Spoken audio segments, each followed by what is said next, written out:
आपकी उपस्थिति के लिए आपका स्वागत अभिवादन करती हूँ।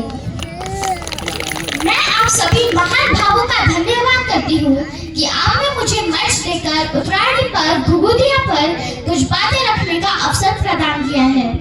थोड़ा ध्यान से सुनिएगा। उत्तरायणी पर्व पर हमारे यही नहीं पूरे भारतवर्ष में हर्षोल्लास के साथ मनाया जाता है। इसे पूरे भारत में अलग अलग रूपों और नामों से जाना जाता है। आंध्र प्रदेश, केरल, कर्नाटक में इसे संक्रांति कहा जाता है, तमिलनाडु में पोंगल, हरियाणा, पंजाब में लोहड़ी व असम में बिहू के नाम से जाना और मनाया जाता है। इस त्योहार पर गुड़ तेल बांटने, दाल चावल की खिचड़ी बनाने की परंपरा है। इस दिन के बाद सूर्य उत्तर की ओर बढ़ने लगता है। इस त्योहार को बहुत ही पुण्य व पवित्र माना जाता है। बताते हैं कि महाभारत काल में भी भीष्म पितामह ने सूर्य के उत्तरायण में आने के बाद स्वेच्छा से शरीर त्यागा था। इस दिन प्रातः उठकर स्नान आदि कर सूर्य को जल चढ़ाया करते हैं। इस पर्व पर पतंग उड़ाने की परंपरा भी चली आ रही है।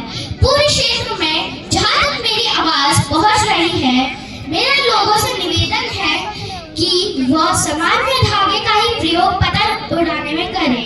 कठोर माची का प्रयोग ना करें, यह बहुत ही घातक है।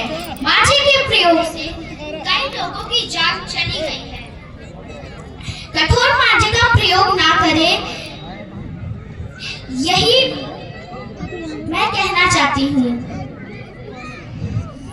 इसलिए माची के प्रयोग से बचें और अन्य लोगों की सुरक्षा का भी ध्यान रखें।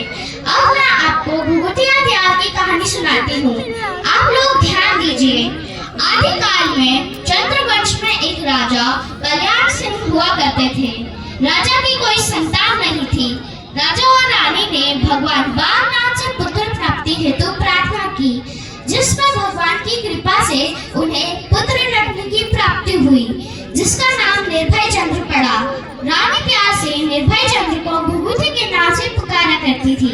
घुघुति के गले में एक मोतियों की माला थी, जिससे वह बहुत प्रेम करता था। घुघुति जब कहना नहीं मानता था तो रानी घुघुति को यह कहकर डराया करती थी कि काले कौवा काले, घुघुति माला खाले। घुघुति इस बात से डर जाता था और कहना मान लेता था। एक बार राजा के मंत्री ने राजपाट के लालच में आकर घुघुति का वध करने की योजना बनाई। घुघुति का अपहरण कर लिया ताकि राजपाट उसे मिल जाए। जब मंत्री घुघुति का अपहरण कर भागने लगा तो कौवे ने मंत्री को देख लिया और काव काव कर सारे कौवों को इकट्ठा कर लिया। एक कौवा घुघुति के गले की माला लेकर राजभवन आ गया और अन्य कौवों ने मंत्री और उसके साथियों को अपनी चोट से घायल कर दिया। मंत्री व उसके साथियों को जंगल में छोड़ भाग गए। घुघुति को राजमहल में ना पाकर रानी और राजा चिंतित हुए।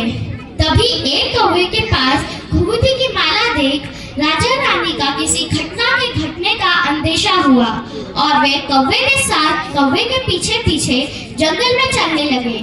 कुछ दूर चलने के बाद कौवा उन्हें लेकर एक पेड़ पर ले गया, जिसके नीचे घुघुति सो रहा था। घुघुति को देख महाराज और रानी की खुशी का ठिकाना ना रहा। वो घुघुति को पाकर अति प्रसन्न हुए। राजमहल पहुंचकर उन्होंने घुघुति को पाने की खुशी में नाना प्रकार के पकवान बनाए। कौवों को परोसे व प्रजा को भी भोजन कराया। उसी दिन से यह त्योहार प्रचलित हो गया।